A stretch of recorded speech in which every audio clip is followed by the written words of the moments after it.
ये अंतर यात्रा सूत्र कहता है, अंतर यात्रा के मार्ग में अज्ञान से भी बड़ी बाधा मिथ्या ज्ञान की है, स्यूडो नॉलेज की।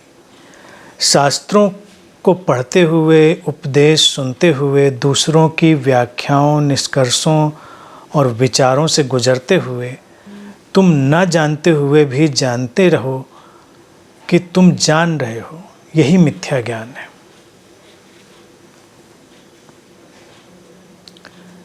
इस सूत्र जिस मिथ्या ज्ञान की बात करता है वो बड़ी महत्वपूर्ण बात है।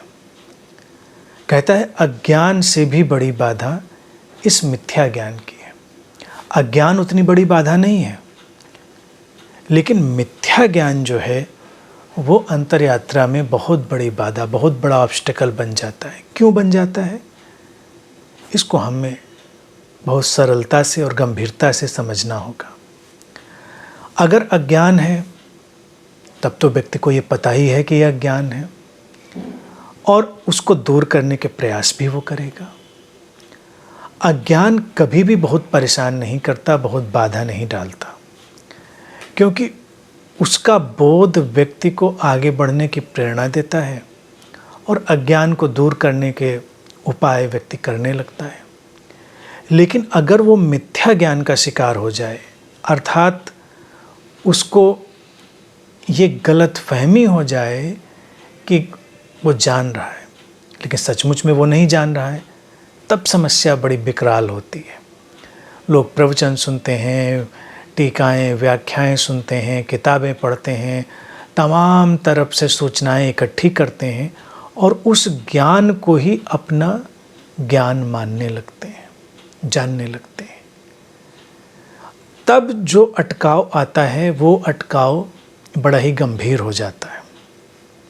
इसमें भी कई बातें हैं कि कभी कभी इस सूचनाओं के संग्रह को या बाहर से इकट्ठा किए हुए ज्ञान को व्यक्ति अनजाने में अपना बोध मान बैठता है।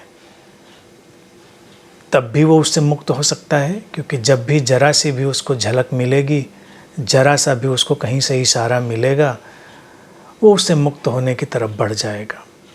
लेकिन किसी ने जानबूझकर उसको अपने ऊपर ओढ़ लिया है, एक स्थिति ये, और कोई उसमें हेलुसिनेट करने लगा है, यानी कि विभ्रम की स्थिति पैदा कर ली है उसने कि वो जानता है, तब जो है बाधा कहें या बीमारी कहें बड़ी विकट हो जाती है।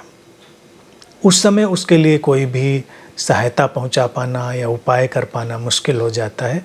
और अंतर यात्रा में ये जो बाधा है, ये बड़ी ही विचित्र बाधाओं में से है। ज्ञान का भ्रम, हेलुसिनेशन ऑफ नॉलेज, ये पैदा होता है और ऐसे में व्यक्ति बड़ा क्रेजी सा जान पड़ता है।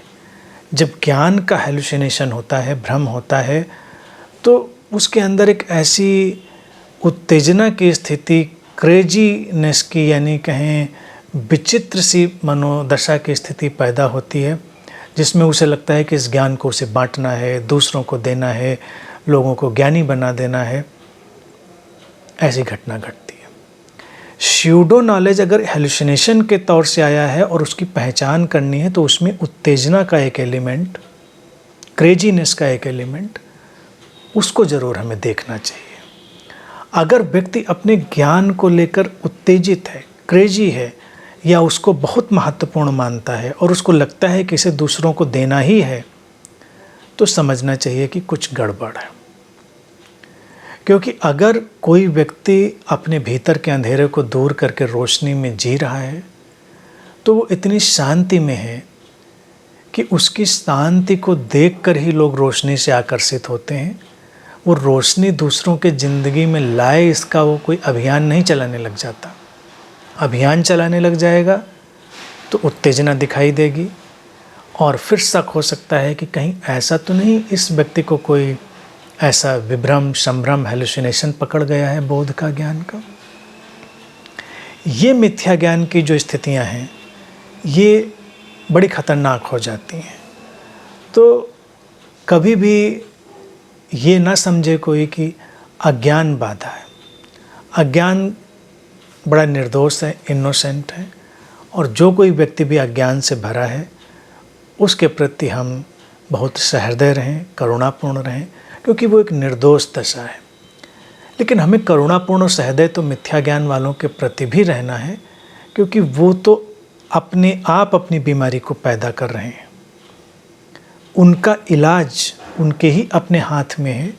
जब उनको दिखाई दे, जब उनको ये रियलाइजेशन हो कि ये जो बाहर से हमने इकट्ठा किया है, जिन बातों को हम दोहरा रहे हैं, वो सचमुच में ज्ञान नहीं।